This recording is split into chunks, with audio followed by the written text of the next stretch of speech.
Nicole Scherzinger may be best known for her time as the Pussycat Dolls' frontwoman, lead vocalist, and supreme overlord, but her solo music career is severely underrated. While it never reached the commercial heights as her output with PCD, it was successful in its own right, and deserves to be more remembered than it already is. Nicole's first solo ventures could be traced back to 2006, with her features on the songs Lie About Us by Avant and Come To Me by P. Diddy. This was during her time with the Dolls, with their debut album coming out just a year before, so it was clear that she was trying to establish herself outside of the group. This would become even more obvious in March 2007, when she announced her debut studio album, Her Name Is Nicole, originally slated for a June 2007 release.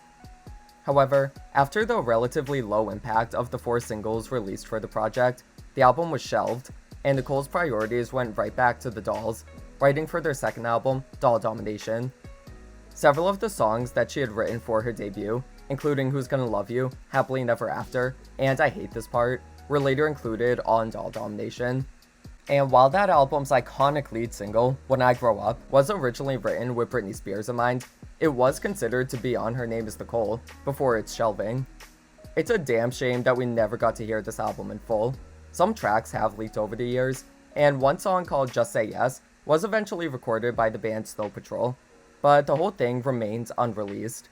Based on the leaks and the officially released singles, it sounded like it was going to be an R&B and hip-hop inspired dance pop album, closer to what the original PCD album was like. The lead single, Whatever You Like, is especially a banger, and should have been a way bigger hit. It's exactly the type of song that was all over the radio in the mid-2000s. I also have a soft spot for the second single, Baby Love. It's such a cheesy, feel-good, heartwarming ballad that I can't help but love it. It's such a perfect summertime song to me. It just puts me in a better mood. The other single, Pua Kenny Kenny, showed off her Hawaiian heritage, which is something that would have been cool to hear more of had Nicole's solo career taken off at this point. But unfortunately, we'll most likely never get an official release of Her Name Is Nicole.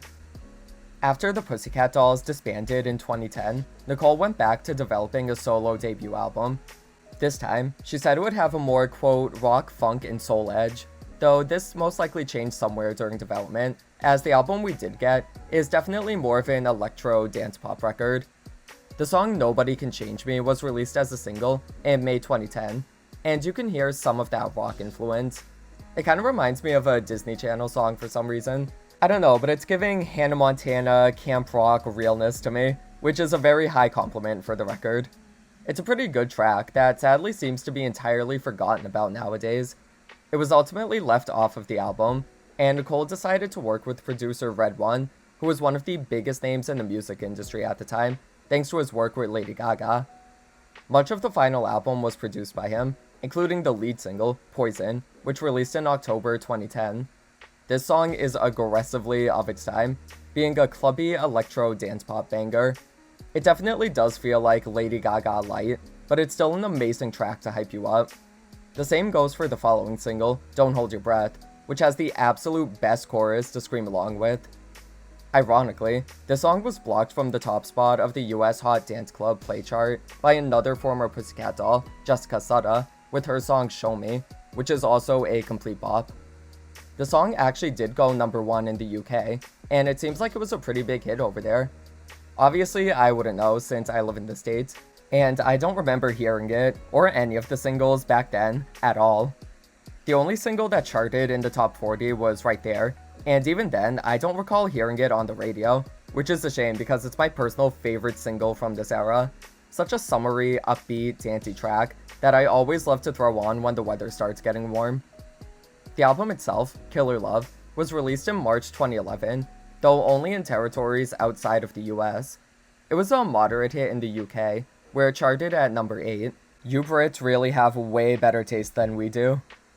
Killer Love is about as early 2010s as you can get. Being an electro and Eurodance record ready for the clubs, there's even a song called Club Banger Nation.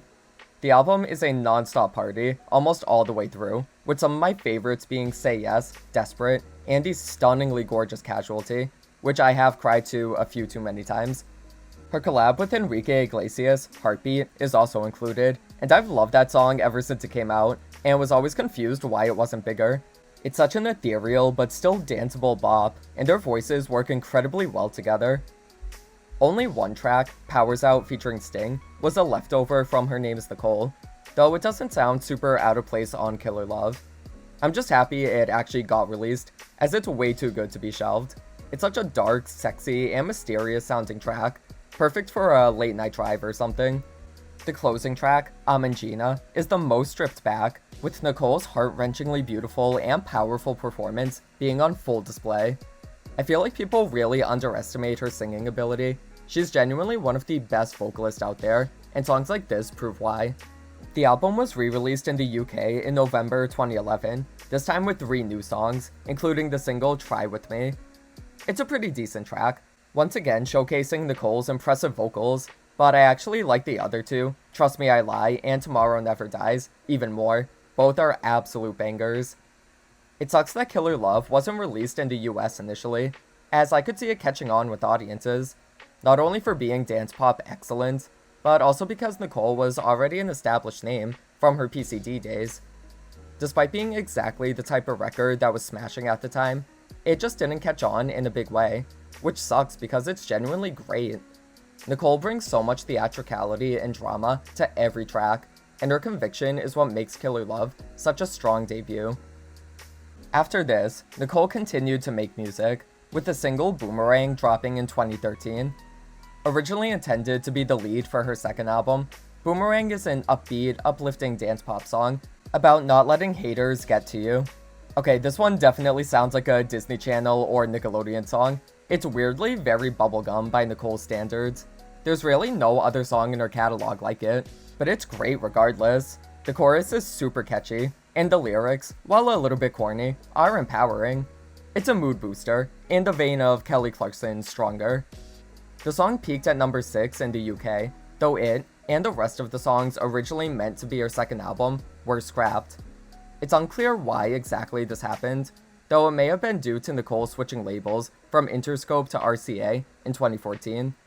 Her actual second album, Big Fat Lie, was released in October of that year, and didn't make as big of a splash as Killer Love, peaking at number 17 in the UK, and once again not being released in the US. The lead single, Your Love, peaked at number 6 in the UK, while the following singles, Run and On the Rocks, peaked at number 46 and 90 respectively. The final single, Bang, didn't chart at all, marking a disappointing end to the era. Once again, these songs were bops, especially Your Love and On the Rocks, which are both staples on my summertime playlist.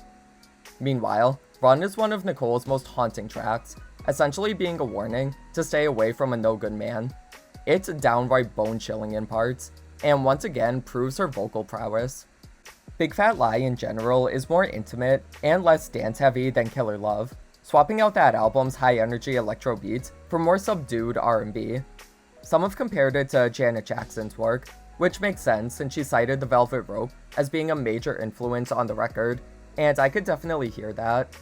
Electric Blue specifically sounds like a mix of the 80s dance pop of Control and the electro R&B of Discipline, which is why it's my personal favorite. I'm surprised it wasn't a single. It had the potential to be big, and a video would have been absolutely awesome. Tracks like God of War, Heartbreaker, and Just a Girl are a lot more atmospheric and vibey, while some tracks like Cold World and Girl with a Diamond Heart are more upbeat and danceable. The title track is a standout to me, with lyrics that discuss Nicole's struggles with fame, and how the image that she projects to the world is just that, an image. Being the only song she has co-writing credits on, you can sense that she's genuinely feeling this one. Not that she isn't on the others, but it's rare for her to be so candid and open in her music, which makes this one especially memorable.